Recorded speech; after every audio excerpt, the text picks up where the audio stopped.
Hello, I'm Terry O'Hanlon, Chief Marketing Officer with GreyOrange, and I'm here today with Tony Reinhard, one of the members of our Go5 Strategic Consulting Group. And we're here to talk about, well, the crazy year we've had, right, Tony? We did have a crazy year. We have had a crazy year. We're here to talk about how we went from predictable fulfillment to what Tony has coined, bleep fulfillment, to it depends fulfillment. Thanks for joining me today, Tony. Happy to be here, and thanks to the folks attending our workshop today virtually. We look forward to talking to you about all of the things going on in your supply chain. Absolutely. So let's get started just with some things that people should be thinking about. What do you think the most important learnings are that fulfillment leaders during this crazy, tumultuous time have learned? Yeah, I think when we look back at what we've gone through in the past year plus, and then we begin to think about where do we go from here, there's a couple of main points. One is that we've clearly found that supply chains have to be both resilient and flexible. And we believe in order to be that, they have to be driven by an intelligent technology that helps them get access to inventory, to customers, to the data, and make decisions in real time on how to best meet customer demand. Oh, that's a good point, because the real-time factor is what threw some people off during this pandemic, because they had what they had predicted would happen, and then COVID happened. Right, and I think that's the biggest thing, that we can no longer look at the supply chain and customer demand and fulfillment the way we did previously in a predictable manner. I mean, we will be able to forecast, right? There are really great things, right? We will be able to forecast, but we won't be able to forecast another pandemic. We won't be able to forecast to the exact extent of natural disasters that impact our supply chains, that impact our customers, our stores, our employees, etc. So we have to be able to react to those things in a flexible manner and still meet the demands of our customers. Yeah, and globally, and then in different situations globally, we learned. Terry, it's such a good point, because we have scenarios here in the United States, as our clients do across the world, where in one zip code we're open for business, and then in the next zip code we're not, and that might be across a state line, and it might be within the same state where cities are differing. So how do I access store inventory when stores are still shut down in some regard? Right. How do I fulfill out of my main distribution or fulfillment center when that one happens to be in an area where capacity limits are still in place? Yeah, it was a lot of learning very fast. Do you have any favorite unexpected success stories? Well, I hope they weren't terribly unexpected, because what we pride ourselves in is putting our clients in a position to react in this resilient and flexible manner, and we saw exactly that. We had clients that within a 12-hour period went from fulfilling roughly 70+% of orders as store replenishment in a warehouse to fulfilling over 70% of capacity as direct-to-consumer orders. And then as stores began to open back up, we added in the complexity of click and collect fulfillment, where we were sending to stores for consumers who wanted to pick up at the store. So we've seen our clients utilizing our platform be able to make that switch rapidly, and using the same labor without having to retrain folks, go from store fulfillment to e-com. That's a very good point as well, because now you've got the ability to be fungible among all of that inventory. Right. I mean, we can look at our water bottles on our table and based on our order styles, right, that we're seeing from our consumers, say, Terry's larger water bottle, or the case of the water bottles, you know what? That stuff's got to go store replenishment right now, but the smaller water bottles, those can go direct to consumer, because we're making decisions in real time on the platform based on the order demand that we have coming in. So that's a really good point, and it sort of leads to my next question. What are the key characteristics or must-haves in this new it depends fulfillment world? Yeah, that ability that we've talked about of to shift our labor and to shift our fulfillment mechanism or capability at any given time and across regions, right? just because we're doing that in warehouse A in location A does not mean we're doing the same thing in warehouse B in location B. I may need the inventory in warehouse B for an entirely different order profile than I do in warehouse A.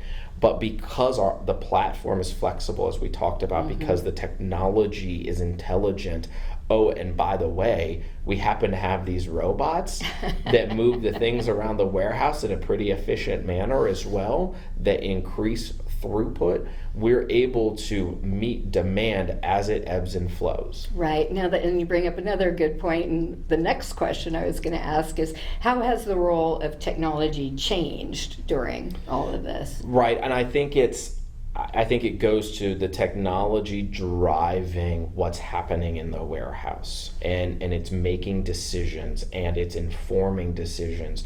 And oh, by the way, again, when it's powered by robots, we have the ability to work in a constrained environment if we can't have a certain amount of people in a warehouse, right? Sure. If we can't have a full, because of social distancing, because of whatever rules, regulations might be there, because of labor tightness and labor shortages.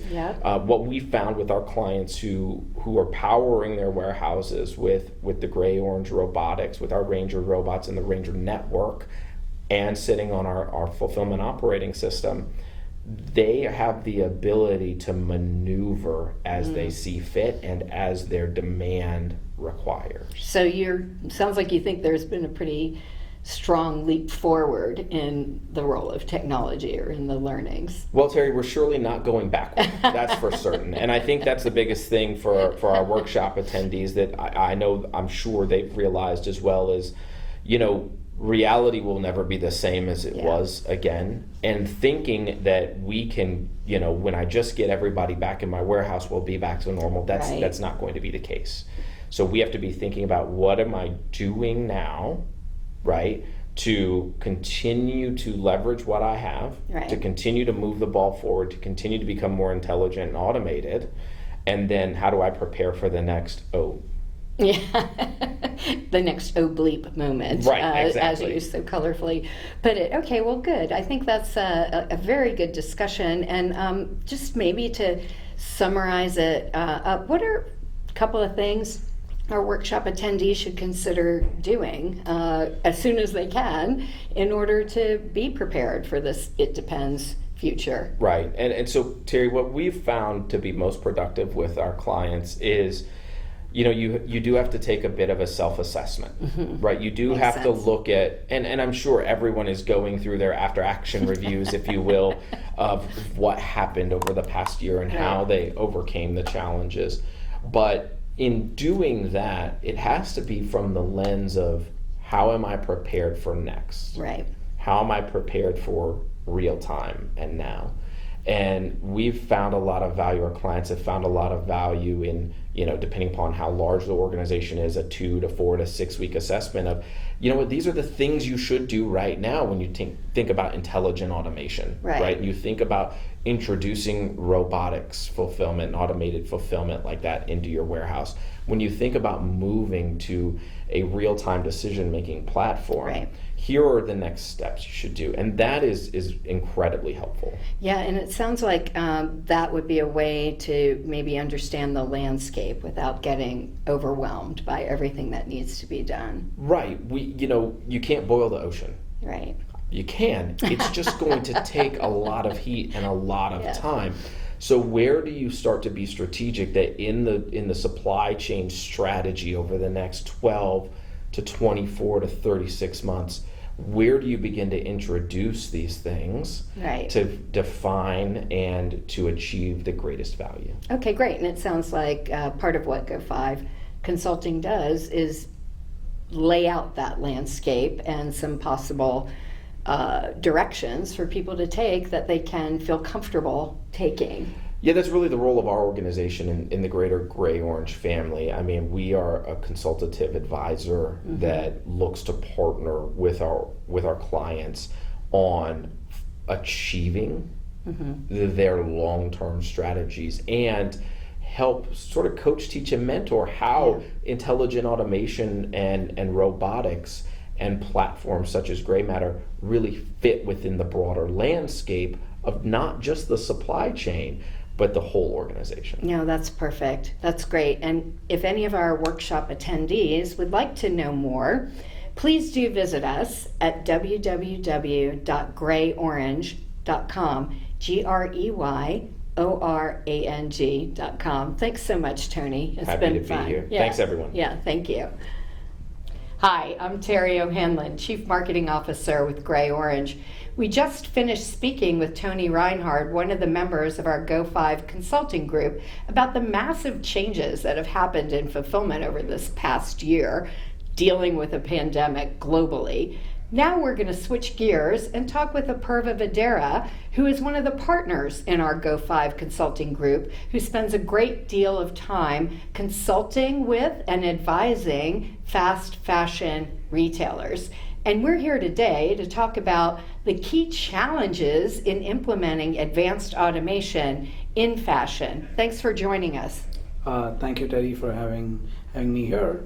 And as you just said, I've spent a lot of time globally, and last year, in the last 3-4 years, primarily in the North American market, working with fashion customers and trying to understand what problem sets are they facing in the fulfillment, from a fulfillment perspective, and how can we help.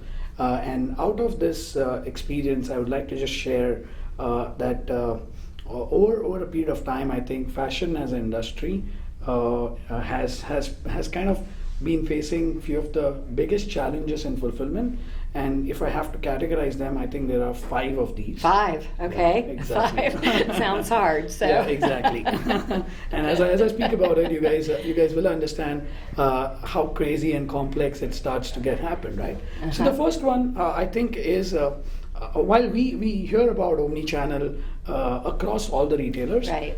Fashion groups and the fashion companies have one more layer of that problem, where they actually operate multi-brands, right? So most of the customers operate either a discount brand or a premium brand, and then some specific target segment, only for women, only for men. Right. So most of the fashion group operates multi-brand, and I think over a period of time they've realized that they need a fulfillment engine which is multi-brand and omni-channel.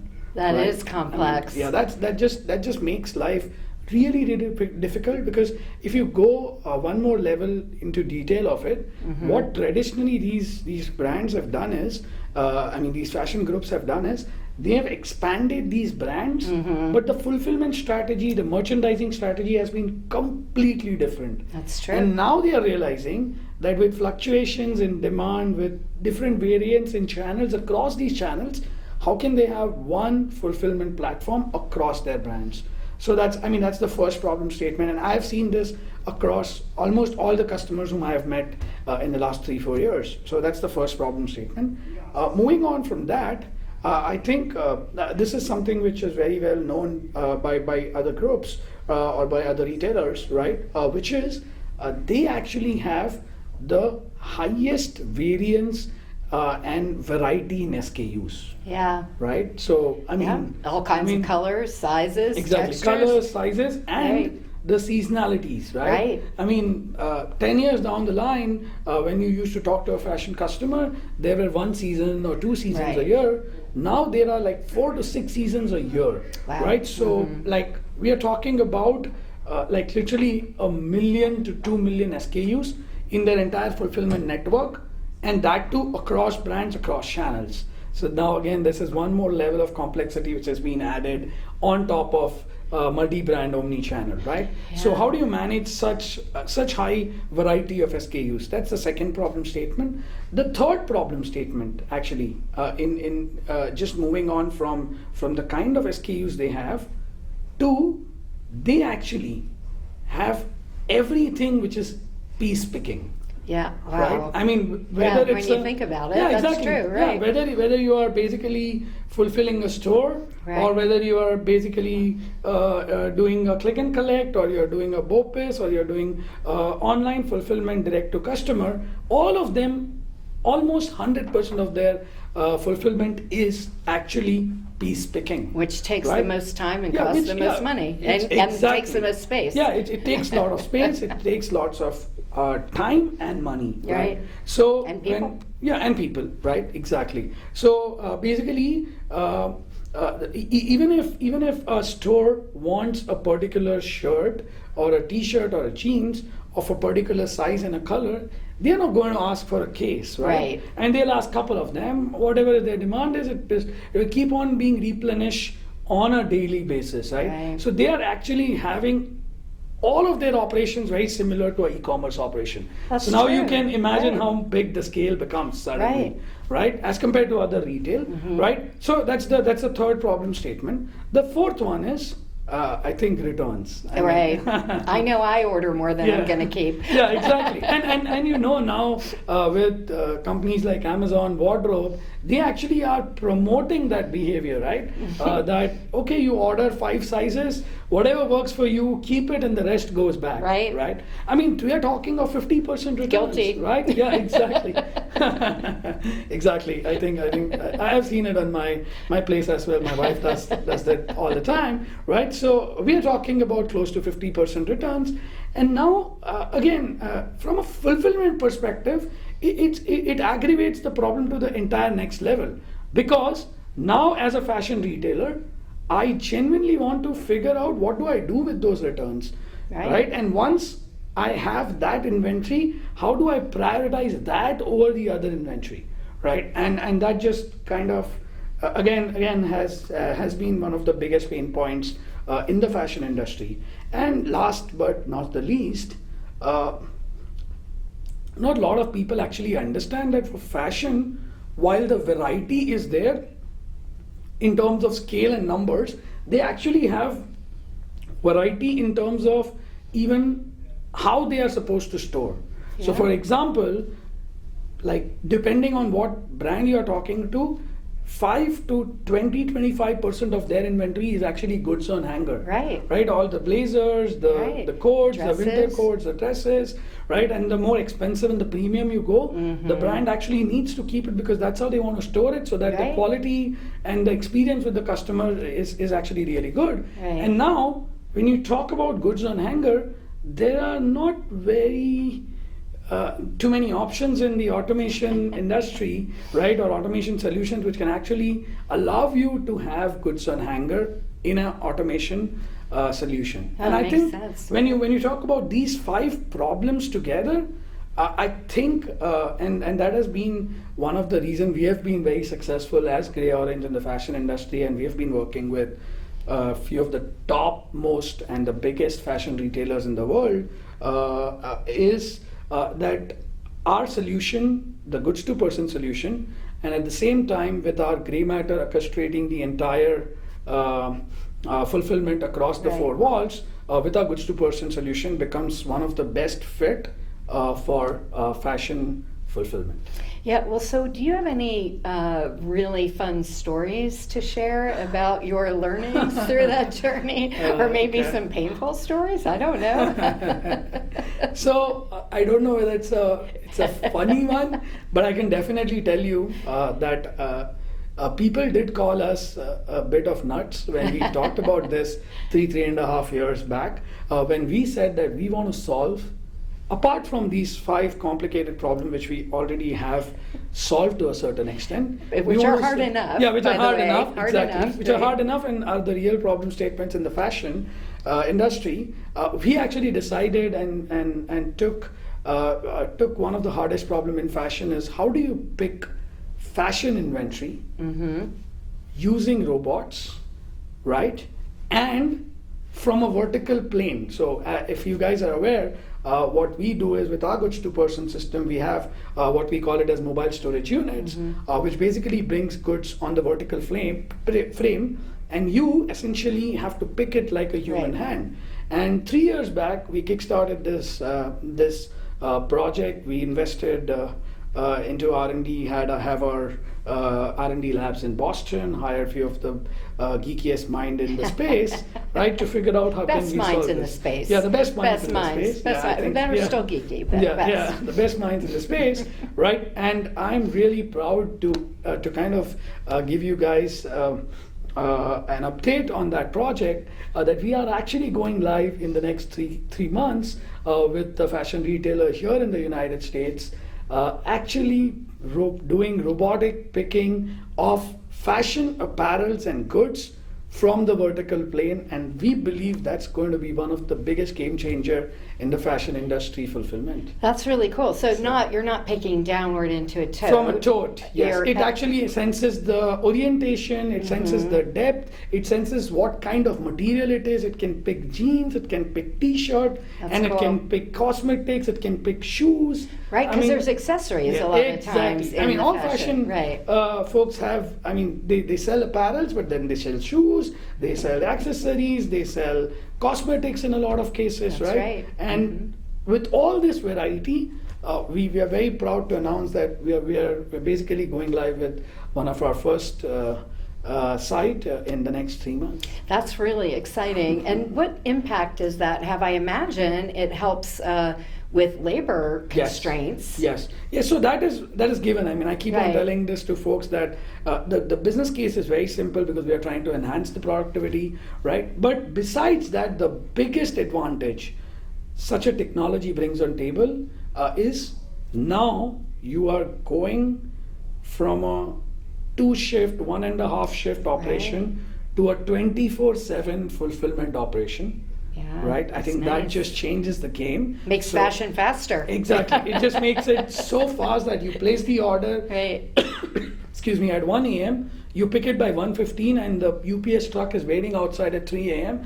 and it's basically on the ship. Exactly, right? So that's one piece of the puzzle. And second, I think it's one step forward to our vision of building and going closer to building a dark warehouse for fashion industry. And just to get it right, we don't think dark is a man and a dog warehouse. Right. We really want to reduce 90% of the touches in the four walls, and this is one of the biggest step towards it. Right. So, Seems like that would be important for two reasons, sort of damage or pilferage and those kinds of things, but also in a COVID world, minimizing touches. Absolutely. It just reduces, like we are removing 90% touches in the fulfillment process. Right. Seems like that would make people feel safer too, besides getting that overnight shift advantage. Exactly. Right. And if things shut down again, but you're equipped with this, it's okay. So 4 years back, people thought we are crazy enough, but I think the timing is pretty good. The environmentally, so it's we're the proud right to time. announce that we are actually going live with that. Yeah, that's really exciting. Thanks, Apurva, for sharing these great ideas with you. And I imagine any fashion retailers or anyone else who would like to have a discussion about these challenges or others that you're facing would get in touch with you through our website. Absolutely. Happy to help, happy to hear and understand if there are any other problem statements. I would love to understand those as well. Yeah, Apurva likes to solve problems, as you can tell. So thanks everyone for joining us for our second part of our workshop at ProMat this year.